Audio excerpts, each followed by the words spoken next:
Okay, so one of the worst things I notice about being attracted to men is if someone got a whiff or they of your difference, or they felt that you were different than everyone else, they would immediately, without hesitation, try to break you with words.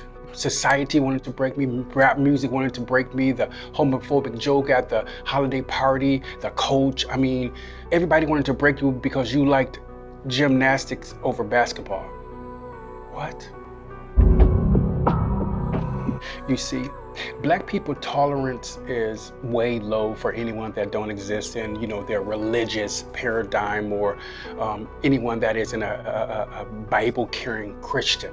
I mean, like, we literally walk around holding a Bible, reciting scriptures with sight, but no vision.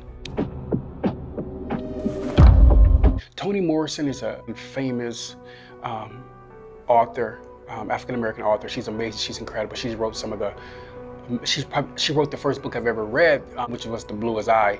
And she's written so many other books, but she's amazing, amazing, amazing.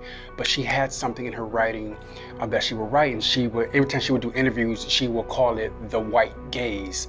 And what the white gaze is that look that, maybe, someone of Caucasian persuasion would give you if they were displeased, or if they thought you would, steal something, or if they thought they had ownership over your ideas or your aims, or what you were trying to do in life, or hostility towards you. There was this gaze.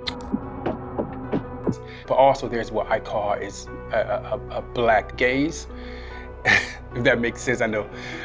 But it's that gaze that people who are suspecting something about you, it's that look that they give you, and that tilt of the head, or that squint of the eye, or that finger pointing, or that soft tone they may give you to ask you a question.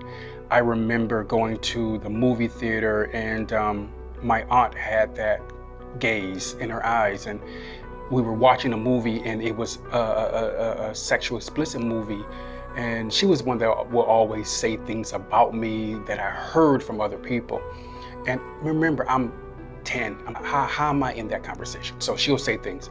So I remember distinctively, I remember her and her son, they were sitting next to me, we were watching that movie, and this sexual scene was happening on the screen. And I can feel her slowly tilt forward and look this way to see if this 10 or 11-year-old child was enjoying this act that was happening. What was my preference? How did I feel about it? Was I aroused? Was I enthused? Was I taken aback? I felt that gaze on me, and she tilted back and forth as the scene was going.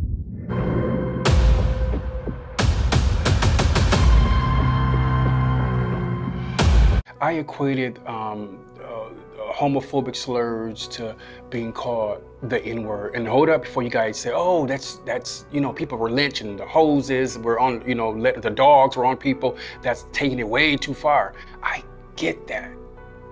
But the one thing you got to understand, a slur isn't anything physical. It's about a feeling.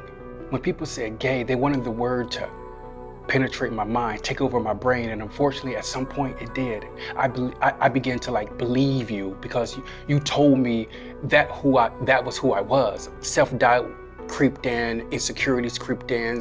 I began to spiral. So the feeling took over. It wasn't physical.